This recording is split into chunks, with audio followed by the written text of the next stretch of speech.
Tapi begitu seminggu dapat izin, saya urus itu perumahan itu dulu sudah kaplingnya oke, jalannya oke semua, izin satu pun nggak ada. Saya urus izinnya, seminggu kelar, saya dapat gaji sebulan. Ya kan?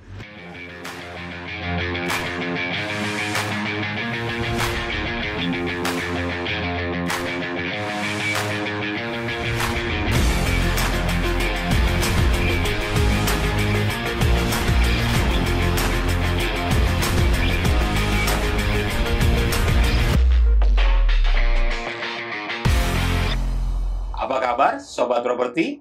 Bertemu kembali dengan saya.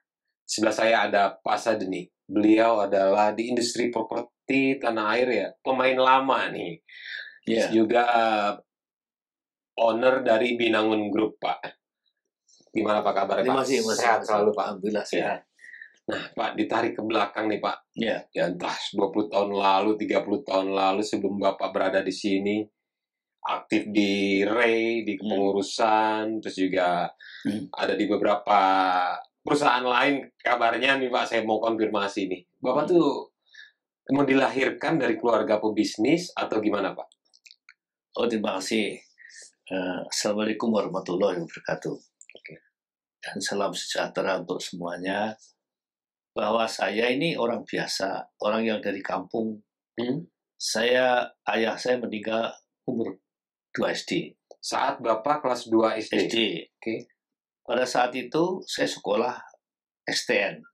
Di mana Pak? Di mana Di nih, Pak? Magetan. Oh, Magetan STN itu Jawa Timur Pak Jawa ya? Timur. Oke. STN itu sekolah teknik negeri, jadi tingkat SMP.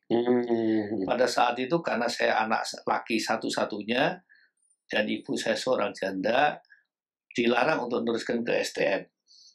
Oke, berarti cuma sampai SMP sekolah? STN, ya, STN itu tingkat SMP. Nah, saya ini berontak dalam hati sehingga akhirnya saya sakit keras. Sakit keras, akhirnya ibu saya nyerah. Pokoknya sembuh tidak sembuh, saya udah ke dokter dan ke orang-orang pintar, sembuh nggak itu tergantung kamu. Katanya, sekarang gini, memang ibu melarang kamu sekolah. Apa saja yang nanti kalau sehat, apa saja yang dikehendaki, ibu sanggup memberikan, saya berikan. Lama-lama saya berangsur baik. Pada saat itu, setelah sehat, ada yang ngajak merantau. Tahun berapa tuh Pak? Atau Bapak umur berapa Pak? Itu ya kira-kira umur sekitar 69 ya, 69. Tahun umur 69 lulus ya. Terus, tahun 69 lulus. Terus ya kira-kira 70-an lah. Sudah begitu, saya akhirnya ikut. Tapi ibu saya nggak bisa larang karena saya takut sakit Ini lagi. Tetangga atau saudara? Teman sekolah dulu. Ngajak merantau 60 kilo dari rumah saya ke Walikukun namanya. Walikukun itu kota apa? Walikukun itu Ngawi. Ngawi, ya. Oke. Sudah gitu dari situ saya dikerja di pabrik padi. Pabrik padi yang cukup besar.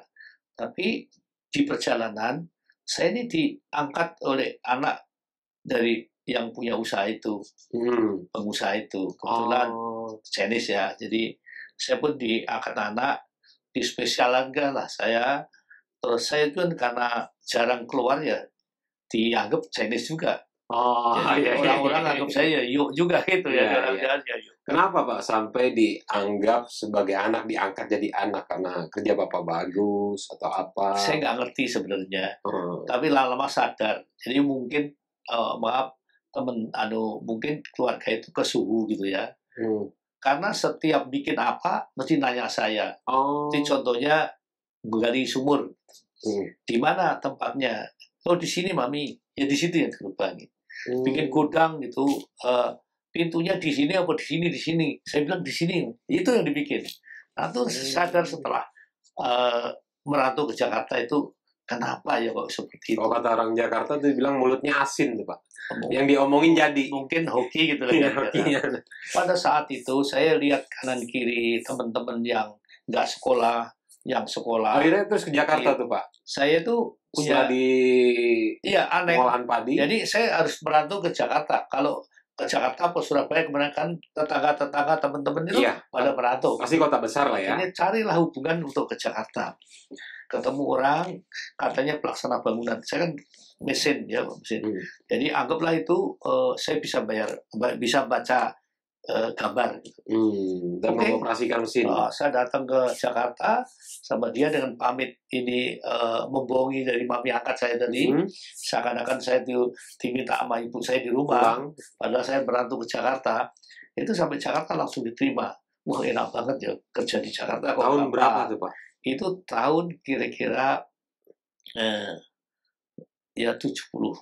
71. Nah, sudah gitu saya umurnya masih muda. Besok saya pakai rapi gini, pakai baju, sepatu segala macam. Kok teman-teman saya pakai sandal gitu, saya curiga gitu. Naik bis ke Kuitang situ, ke namanya Kuitang ya. Tahu-tahu saya disuruh lepas baju. Ternyata jadi kuli bangunan. Oh, iya. Saya sedih saya. Jadi situ saya dulu makan telat aja diomelin, sekarang kerja di bangunan. Iya. Ya sudah, saya kan udah pergi dari kantor. Udah ambil keputusan harus dijalankan lagi. Di perjalanan itu hampir setahun tuh. Saya cari kerja yang lain. Akhirnya sempat saya takut sakit karena makannya nggak jelas. Akhirnya ngelamar ke warung, jadi pelayan warung.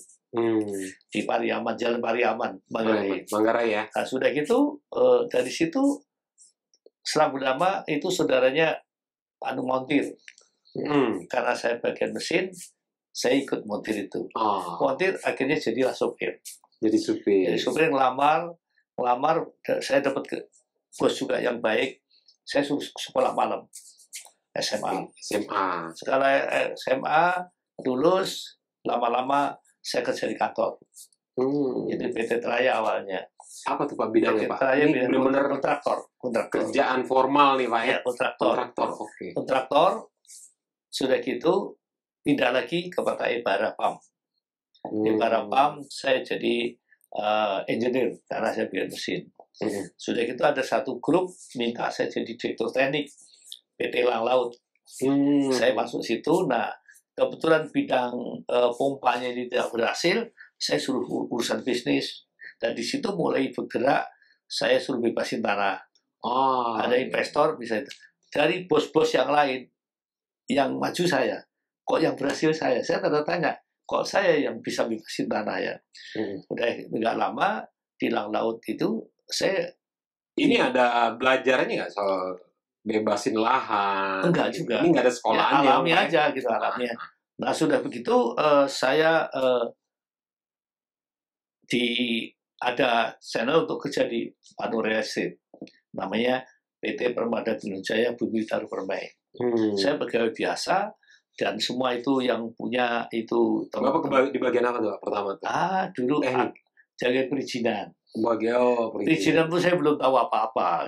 Yeah. Tapi begitu seminggu dapat izin, saya urus itu. Perumahan itu dulu sudah couplingnya oke, jalannya oke semua, izin satu pun nggak ada. Saya urus izinnya, seminggu kelar, saya dapat gaji sebulan. Ya kan? Nah, sebelumnya karena nggak diurus Pak kali. Diurus, orang pada nggak ngerti, rupanya. Dan saya juga nggak ngerti sebenarnya. Tapi karena serius saya dapatlah izin rekomendasi penghijauan dan lain-lain itu udah senang sekali. Ini harus ke dinas ini, itu belum ada tangsel dulu Pak lagi Pak ya? Belum ada ya? Itu Jakarta Selatan di Bintaro ya. Nah, sudah dari situ makin hari makin dipercaya lah. Saya bisa kerja dan kebetulan 75% tanahnya sengketa. Wih, itu Bapak jadi kerja istilahnya cuci piring nih Pak, nyelesain masalah. Saya juga nggak ngerti kalau tanah itu gimana, girik aja saya nggak ngerti, yang tahunya di Magetan tuh ketitir namanya. Ketitir. Nah, kerja aja terus tanpa pakai pengacara, satu selesai. Diselesain tuh. Satu selesai. Kebetulan saya ada rekor bahwa menjahit makam 1,6 hektar dalam 1 hari selesai. Nah, dari situ akhirnya grup mengatakan saya. Few moments later. Lama-lama tahu sengketa itu saya tangani, akhirnya saya diangkat jadi direktur. Jadi direktur terus saya kebetulan grup saya membuat PT Jababeka itu di Cikarang. Itu tahun 89. Grup besar ya Pak ya? Ya. Oh, belum cerita saya waktu jadi sopir tadi ya. Jadi sopir itu lama juga 2 tahun apa Pak? Nganter apa Pak? Saya sopir di PT Elegan Tekstil itu hampir 2 tahun lebih. Jadi bawa barang ya, antar barang ya? Bukan, saya bawa bos. Dan hidup saya memang dari gaji sopir itu tadi.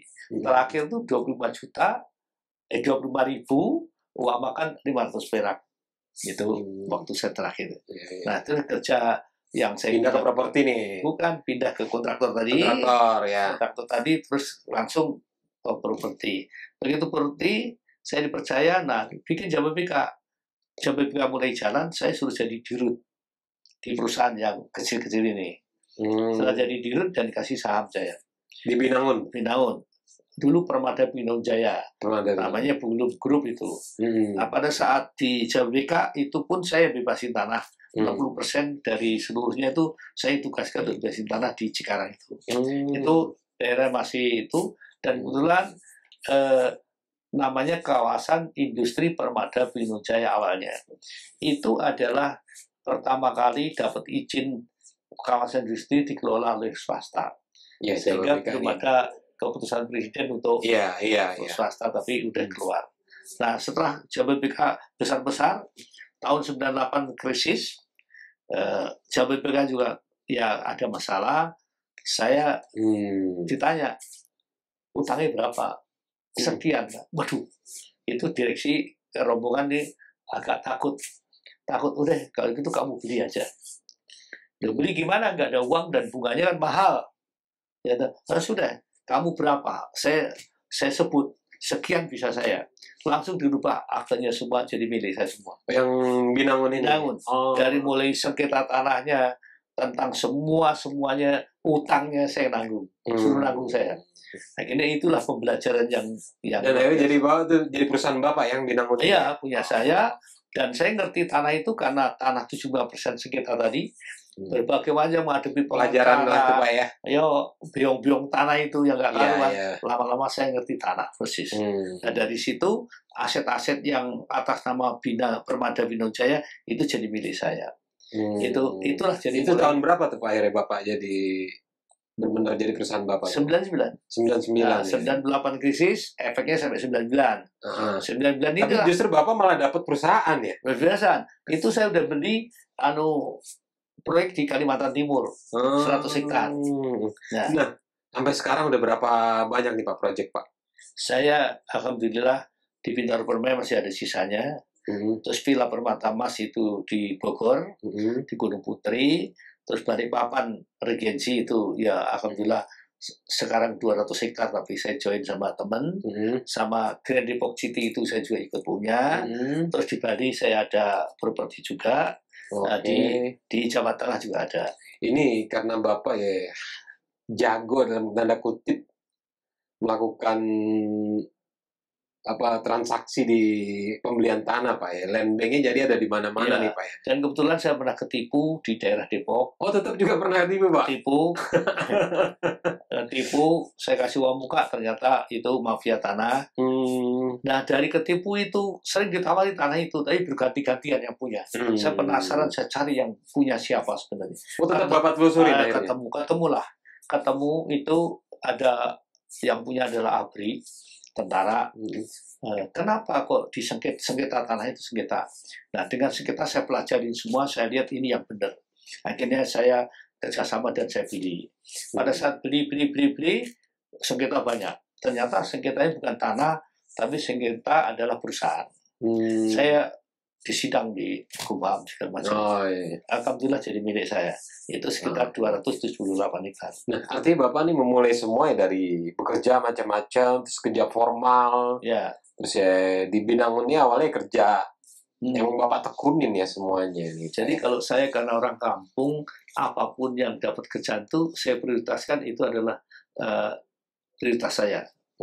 Dan saya nggak mikir nanti dia yang gaji gue harus maksimal nih gitu Pak ya. Saya kalau bos mengatakan suruh 3, saya usahakan 4, gitu lah kira-kira. Dan dengan demikian saya nggak mikir nanti saya akan jadi apa, atau seperti apa nggak mikir. Tapi ya dengan waktu berjalan, saya ternyata saya jadi pengusaha. Gitu lah kira-kira. Dulu kepikir gak sih Pak? Enggak ya. Kok kepikir jadi pengusaha? Saya ini jadi sopir tuh seneng banget. Iya, udah happy ya. Seneng banget. Tapi karena saya ngerti nasihat-nasihat orang tua bahwa ini penting. Tuhan itu ternyata memberikan kepada hambanya itu cari yang pantas sesuai dengan kebutuhan. Sehingga saya jadi sopir pun saya nggak seperti sopir. Jadi pakaian rapi gini seperti kantor gini. Ya, supaya pantas. Akhirnya lama-lama karena sekolah jadi kerja kantor.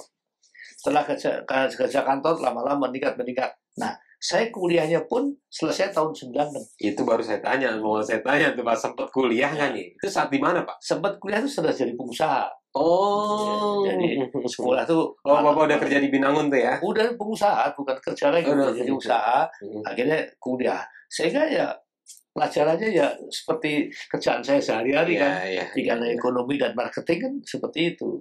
Itulah kira-kira. Sehingga saya lebih cenderung kalau dibilang sekolah saya nggak sekolah. Kira-kira gitu. Karena kalau nggak sekolah itu lebih untung daripada yang sekolah tapi nggak sukses kan. Iya.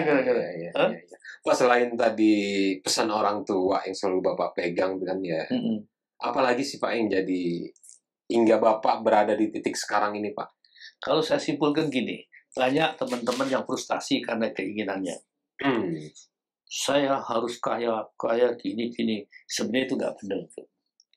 Yang benar itu adalah harus khawatir maju dan khawatir kaya. Kenapa Pak? Karena khawatir kaya. Khawatir kaya. Karena orang kaya itu juga risikonya berat. Ya, satu kalau orang agama bisa ibadah benar nggak? Godaannya kuat atau tidak? Terus segala macamnya amal dan segala macam bisa nggak? Kalau nggak bisa kalau nggak bisa itulah menjerumuskan kita ke hal yang nggak benar. Karena semua kesempatan ada orang kaya itu. Sehingga umumnya teman-teman yang begitu ingin kaya malah nggak berhasil. Kalau orang Jawa, kamu jangan dulu kersane Allah. Apa tuh? Nanti Allah akan murka gitu. Kamu jangan duluin ketentuannya Tuhan. Nanti Tuhan akan marah. Itu sedikit yang saya omongin. Nah, sekarang maaf nih, usia udah berapa nih Pak? Baru 68. 68 ya? Ini masih seger Pak? Masih seger. Enggak kelihatan gitu kan? Apa Pak yang dijaga nih Pak? Happy terus? Ini, yang paling penting adalah di sini. Kita harus manajemen stres tuh. Stres itu memang orang mesti stres, tapi stresnya bagaimana dan pemikiran mana yang prioritaskan. Selama kita berbicara yang masalah satu, itu dipikir benar. Tapi setelahnya itu ya sudah. Gitu. Gitu. Nah kuncinya kalau bilang katanya, kok masih pancet aja begini, itu walau-walau Tuhan yang atur. Tapi yang jelas ada gembira Pak ya. Di sini harus tenang. Hidup apa sih dicari? Anak berapa nih Pak? Waduh, kalau anak banyak saya 9. 9? Cucu 9 juga. 9 juga? Nah, gimana nih anak-anak dididik seperti dulu waktu orang tua Bapak mendidik Bapak atau gimana nih? Anak-anak saya yang besar itu perempuan. Sehingga sekarang di luar negeri banyak. Tapi suruh ikut bapaknya belum ada yang mau. Karena yang anak laki itu yang paling besar baru lulus kuliah. Nah Pak, mungkin ada pesan nggak ya buat sekarang ya anak-anak muda sekarang nih? Ya dulu Bapak lahir ya di tengah kesulitan kan. Di sekolah aja dilarang Bapak. Dilarang. Pada sekarang ya semua ada. Yang beruntung lah banyak dari handphone sekarang kerja juga bisa, dari ini semua. Ada pesan-pesan Pak untuk menjadi pebisnis nih Pak? Gini Mas, bisnis atau tidak itu tergantung, tapi kesuksesan hidup itu kan perlu ya. Sukses hidup tuh harus. Artinya tingkatan masing-masing ya. Mungkin tidak harus properti aja, tapi setuju. Orang pangkatnya harus paham tentang 4D. Kan saya bukan orang akademisi, jadi orang praktek di lapangan. Orang lapangan nih Bapak mah. Saya lihat 4D. 4D. 4D itu apa sih? Orang tuh kalau punya dedikasi. Jangan gengsi-gengsi, harus cari dukungan. Ada yang dukung. Itu dukung yang bisa nyiapin duit. Saya kira mesti sukses. Punya dedikasi yang hebat, tapi nggak ada yang dukung. Ya cuma ngomong aja sono sini. Duit modal istilahnya. Wah, itu Pak Denny pintar, tapi nggak ada buktinya. Ya, cari yang dukung. Jangan gengsi, kerjasama sama orang yang ngerti. Setelah sinergi, tentunya yang kita perlu orang lain gitu. Yang tentu yang punya orang punya duit. Karena apa? Kita ini dari nol. Nah, sudah gitu, setelah ada duit, nggak sukses, dedikasi bagus kok. Nah, dedikasi menurut saya itu adalah dari gen, Mas. Nggak semua orang bisa. Gen itu makanya kalau anak kita bodoh, jangan disalahin anaknya. Introspeksi kita atau nenek moyang kita bodoh. Makanya kalau orang Jawa kalau cari jodoh bibit bobot. Seperti apa itu? Mungkin saya nggak percaya juga. Setelah tahu, oh ya benar. Gitu. Gitu. Nggak bisa dipaksain. Gitu. Nah, ada hal-hal lain Pak yang ingin dilakukan Pak? Yang dilakukan mendatang, saya ingin siap-siap untuk setelah dari COVID ini. Siap-siap harus bangkit kembali. Dan saya tahu selama COVID berapa tahun ini, saya tahu introspeksi diri. Apa kekurangan saya? Apa belajar kemarin juga Pak ini tentang usaha gitu lagi. Gitu. Nah, itu Bapak tuangkan dalam apa tuh Pak? Catatan-catatan atau apa? Di sini aja nih Pak? Di sini aja, karena saya nggak suka baca dan nggak suka kurang suka baca. Dan saya sebenarnya juga mau bikin buku dulu waktu umur 50, tapi pengalaman ya, udah nyalonkan pimpinan daerah tapi nggak jadi. Jadi batal lah. Mudah-mudahan nanti saya. Tapi masih kepikir Pak? Jadi buat enggak ya. Saya dulu nasihatin orang tetap nggak percaya deh.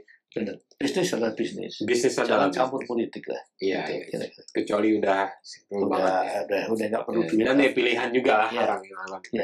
Oke, terima kasih Pak Denny. Nggak terasa nih udah setengah jaman lebih. Masih sehat selalu Pak. Masih.